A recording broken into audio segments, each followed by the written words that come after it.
She basically said that I needed to leave because the neighbors did not like me. So there was no other explanation. She basically just said, "You're going to have to leave." And I was shocked. I was like, "What do you mean leave? I just got here."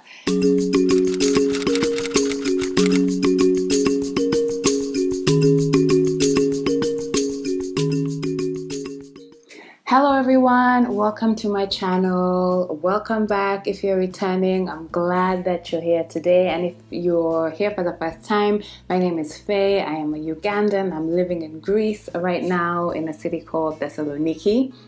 And today I wanted to do a little story time sort of format while sharing some lessons. I really wanted to talk about moving to Greece and settling in Greece and what that was like for me, particularly moving house, trying to find an apartment, because I have moved 4 times in less than 4 months. And I mean literally moving all my things from one apartment to the next for a number of reasons that I'm going to get into in this video. When I came to Greece, I didn't know any other people who were living here. I didn't know any Ugandans living here. I didn't have any friends from foreign countries that were living here. So I was really all on my own. And it was quite an adventure. There was a lot that I learned, and I really just had to be brave and just, tackle the different obstacles that I faced as they came. So my first few months here were really, I didn't know what to expect, and there was a lot to sort of adjust to and figure out. Basically, this is the story. So I moved to Thessaloniki in September. Thessaloniki is the second largest city in Greece. It's a port town. It's by the sea. It's a very beautiful city, very charming. Very interesting. It has like a mix of like modern and ancient. They're very old buildings, and they're also very modern buildings as well. The culture is very outdoor. The people are generally very, very friendly. I'll probably do another video about Thessaloniki, but Thessaloniki was a beautiful town, and when I got to Thessaloniki, I was completely charmed, and I was just completely in awe and looking forward to discovering more and more of the city. So now when it came to looking for an apartment, I knew that was something I needed to do. When I came from Uganda, I had booked an Airbnb for just a few days, and my plan was to do my registration at the university that I'm going to. So if I didn't mention, if you don't know, I'm doing a master's degree here. So that's the reason why I'm here, and I'm here for a while, at least 1 year, because that's how long the program is. So I figured out, register with the university and then see what options are available. I gotten some leads from a Facebook group that the university sent to me that basically was all about international student accommodation. So I'd seen some leads, but I wanted to see the places physically before I actually paid for a place. So that's what I did. So I had an Airbnb for a few days, actually just for 3 days. And then I moved to a hostel for another 3 days, I believe. It was about like a week between the Airbnb and the hostel. And while I was at the Airbnb and while I was at the hostel, I was reaching out to different people that had advertised rooms on the Facebook group, and I was visiting these places to try and figure out where I could stay. I found a place, thankfully, on the Facebook group. I moved there, but my challenge was it was above my budget. So it was more than I was comfortable paying, and I expressed that, and I was hoping that I would find something cheaper so that I wouldn't have to stay there for my entire stay. Also, when I moved there, I realized it was quite far from where my classes were. It wasn't very far from the university. You could actually walk to the university or take the bus, but my classes for the master's program that I'm doing are not on the main campus, so it's like another building, farther down, like somewhere else in town, and it was quite far. And I remember during that time, like those first few months, There were so many like different protests and things in Thessaloniki that were happening. So sometimes the buses would not be operating because of that, and like the distance from my home to class was it was a lot. Like I would walk, there was a time I did walk all the way from home to class, and I literally got to class when I was dripping in sweat. And so that was an inconvenience. And then I noticed a lot of my friends that I'd made now, I had some international friends from different countries, and they had managed to get apartments that were close to the school. So I wasn't comfortable with the distance, and I also wasn't comfortable with the price at the first place.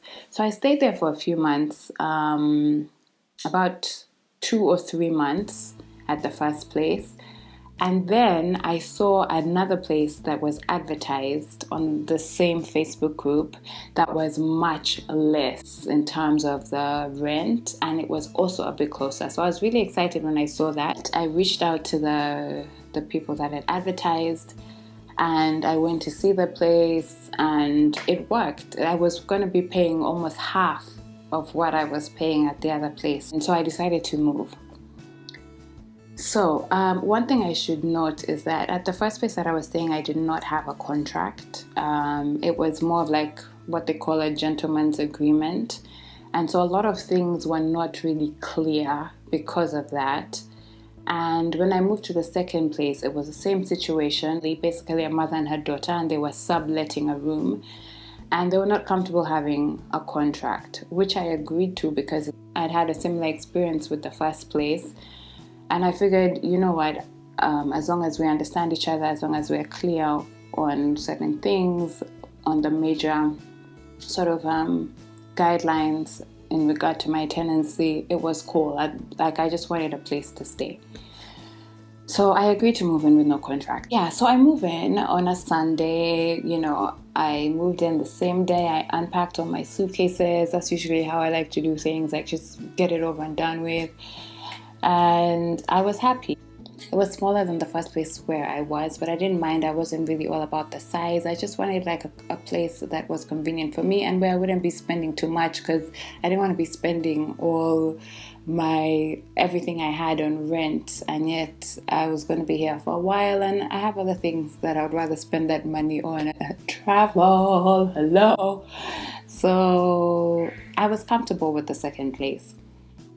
Now, unfortunately, 2 days into my tenancy, so I moved in on Sunday. On Tuesday evening, I remember I got back home from class. The owner of the place asked to speak to me, and she basically said that I needed to leave because the neighbors did not like me. So there was no other explanation. She basically just said, you're going to have to leave. And I was shocked. I was like, what do you mean leave? I just got here. And in my mind, I'm thinking, what do you mean the neighbors don't like me? I haven't interacted with any neighbors. I haven't had conversations with anyone. I've literally been here 2 days, of which the entire day I would spend at the library. So I was basically, I was shocked. I was confused. There were so many emotions that were going through my head. I couldn't believe that this lady was actually serious. And I probed to find out what the reason could be, and she really didn't offer much of an explanation.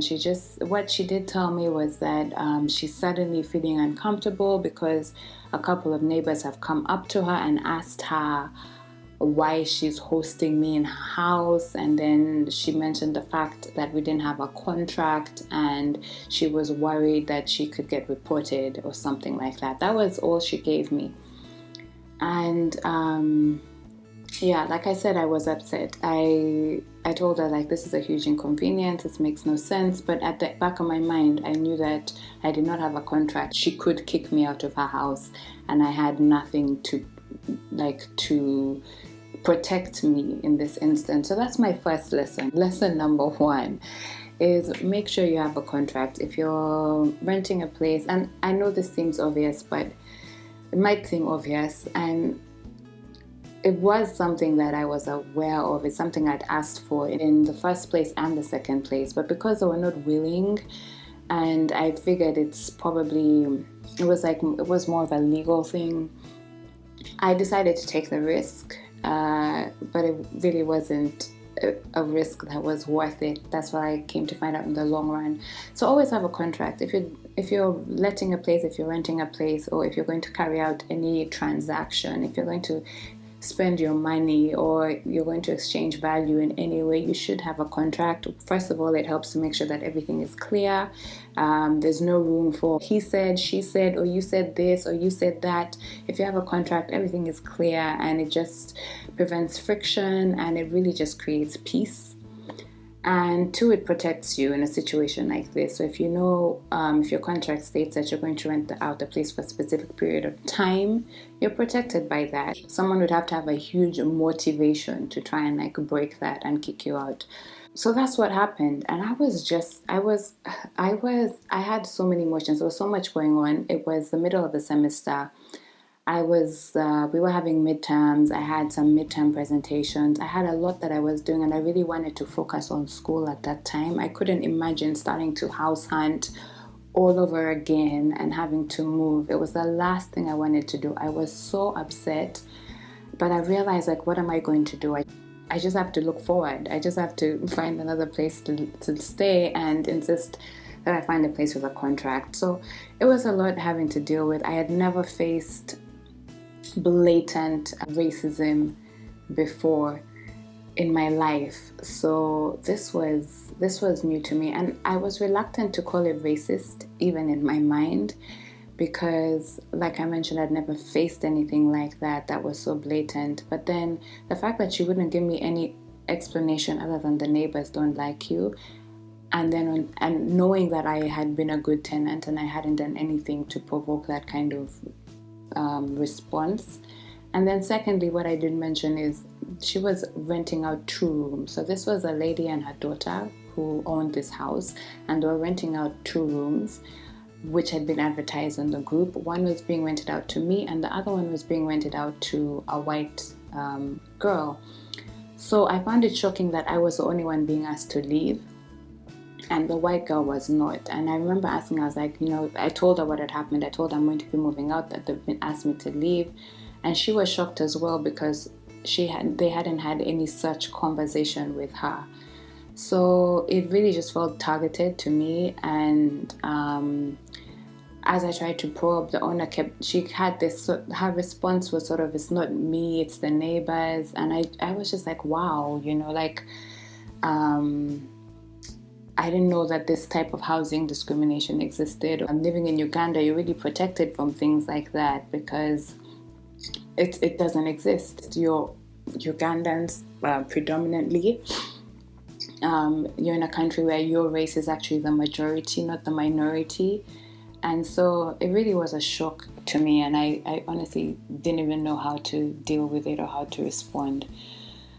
So I told her, it's going to be difficult for me to find a place now. And she said, I'm willing to give you back the money that you paid, and you can stay until the end of the month. So I thought, okay, end of the month, Fuchs, that gives me some more time. I'm not going to stress over this. I'm just going to look, and when I find a place, I'll move. This conversation was pretty much at the beginning of the month, because I had just moved in, like I told you. So, so I thought, you know what, I'm going to just look for a place. Which brings me to lesson number 2. If you're not welcome somewhere, leave. There's no point staying in a place where you're not welcome. At that point, I could have just reached out to one of my friends and asked them if I could stay with them for a few days while I look for a place. I could have got an Airbnb or something like that. It's never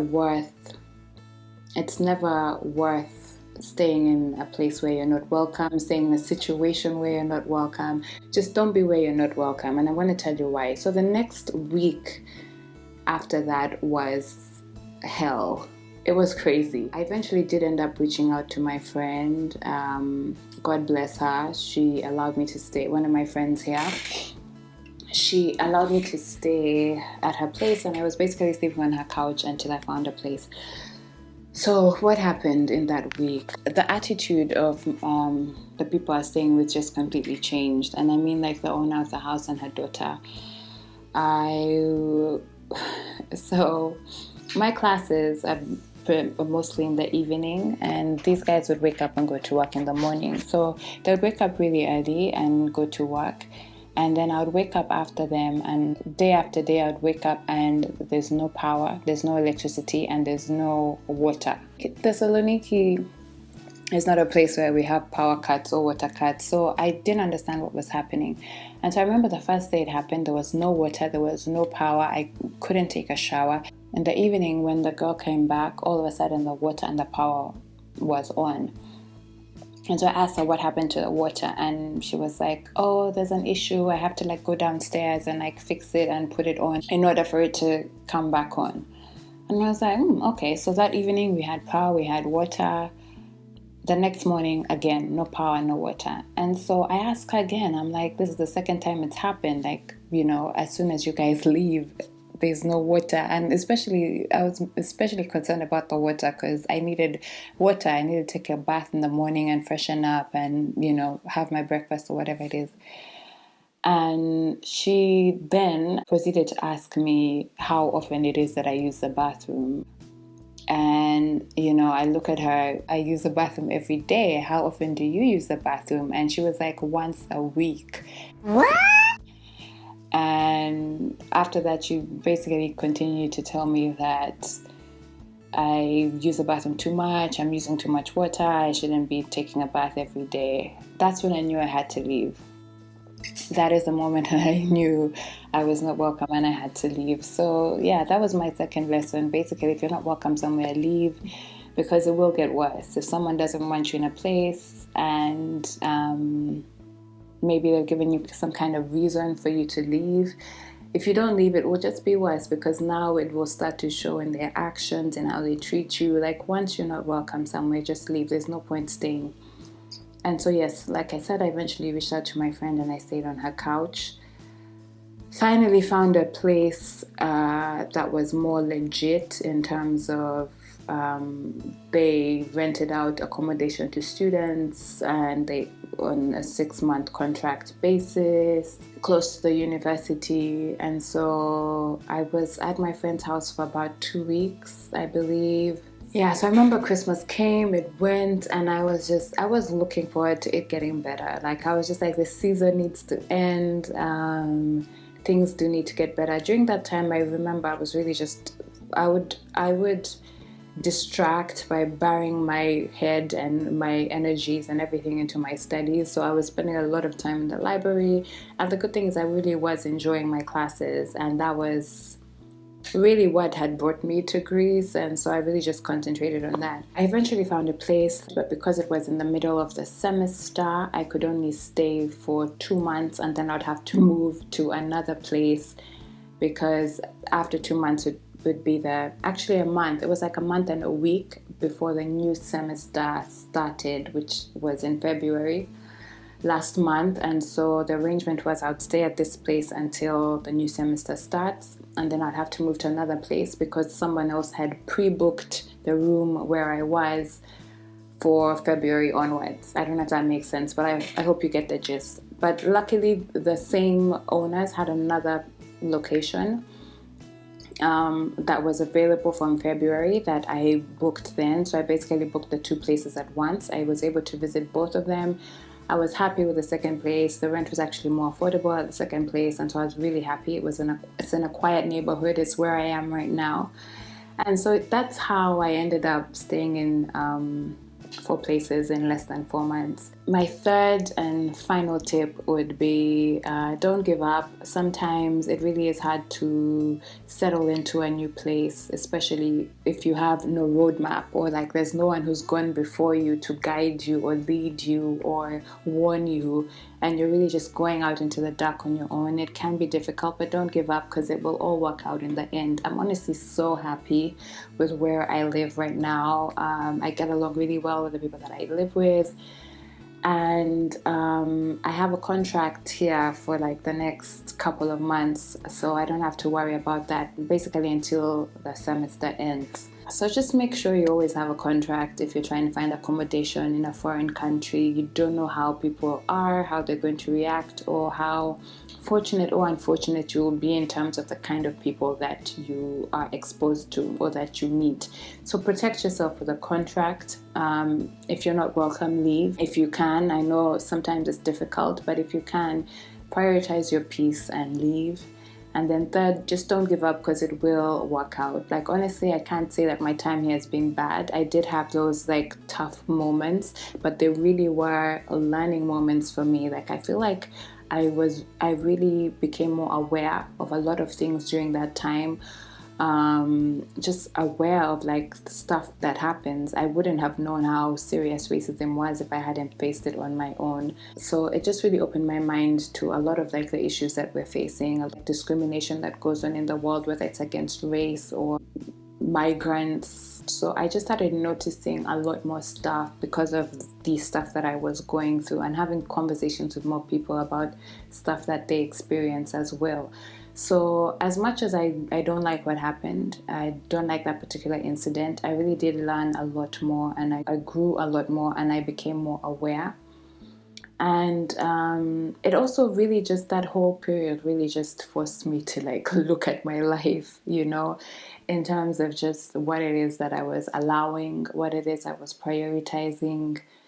And I can say that it made me better. It made me better, and overall, I've enjoyed Thessaloniki. I feel like those were just like some of the hiccups, should I say, but there have been a lot of good things as well. I've met amazing people. I have amazing people that I study with, that I live with. There's that old saying, man makes plans and God laughs. Right now we're going through the whole coronavirus self-quarantine situation. I couldn't have predicted that either.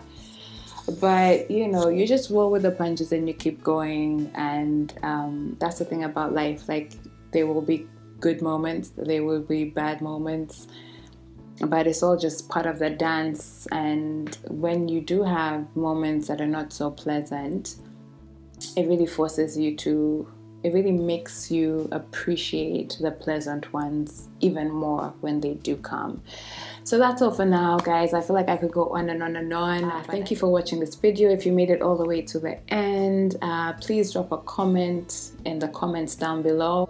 Let me know if you've experienced anything similar to what I experienced as I was trying to settle in and find a house, or if you know anyone who has. Just share, let's interact. Let this be a conversation starter. Let me know what your thoughts are. Let me know if you relate in any way. Let me know if you've experienced something similar, or any advice that you might have in regard to settling in a new country, finding a place and stuff like that. Otherwise, thank you so much again for watching. I'm glad that you came to hang out with me. Stay safe, wash your hands, and everything is going to be all right. I truly believe that. That's just what I believe. Thanks, guys. Till the next video. Mwah. Welcome. Hello, everyone. I'm glad you are here.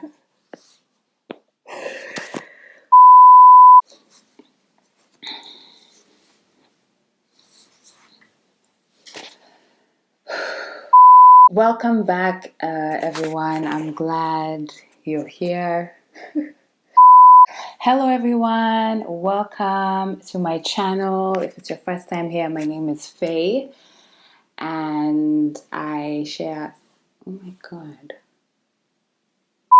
I don't know why I'm so weird today. Okay. Maybe it's because of the topic.